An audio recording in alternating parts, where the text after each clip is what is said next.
Hey, what's up, Street Gods? It's Eric from the Eric Street Photography blog. So I wanted to share a random thought I had with you. So the basic idea is this: only do what you want to do and don't do what you don't want to do. So it's a very basic idea, and this is what I discovered.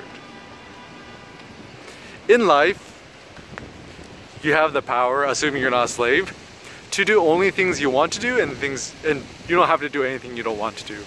And now, if you believe that there is no hell or no hellfires, whatever, and that if you don't believe in afterlife, then I think it's incredibly liberating, because that means that you can live your life true to yourself and however you desire to live your life.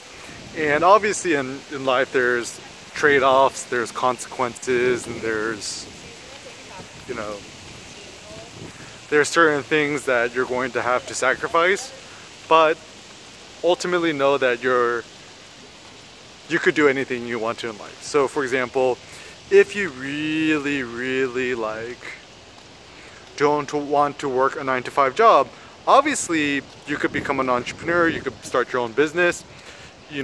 Perhaps you're not going to be able to afford a mansion or a Lamborghini, but if you really care about not working a 9-to-5 job, then this is a trade-off that you might find worthwhile.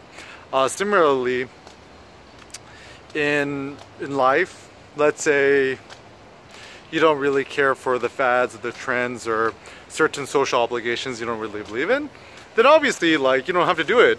And there's obviously certain consequences, like people might not like you or disdain you, whatever. But if that's worth the trade-off, then perhaps you should just be risky enough and bold enough to pursue that. And also, I feel that in life,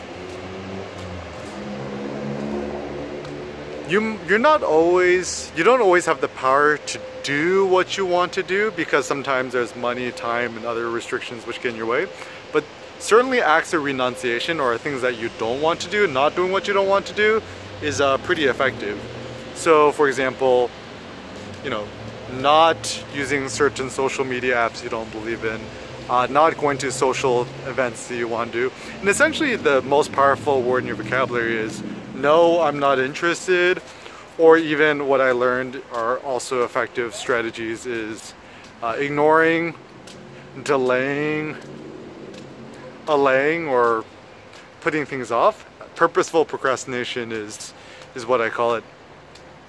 And obviously this is not an answer that's gonna help everybody, but I still think it's something that I personally experimented with the last 2 years, and actually it's worked well for me. I've been happier, I've been more productive, I've been less stressed, and I just feel stronger. And obviously what works for me is not necessarily going to work for you, but essentially the reason I'm making this video is to know that in life you have options. There's so many different things you could experiment, so many different ways you could think about life, and treat yourself like an N of 1 experiment. Is that use your own personal life to experiment with your own lifestyle, with what you believe in, and cultivate your own personal philosophy for yourself, and realize that what works for others isn't going to work for you, and what works for you isn't going to work well with others. So never stop experimenting.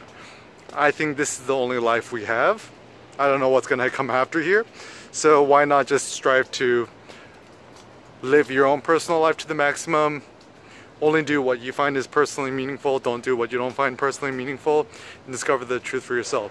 So yeah, maybe just a thought to think to yourself is, what would your life look like if you did what you wanted to do? What life would look like if you didn't want to do? Maybe you could share some of your thoughts in the comments, make your own video, blog about it.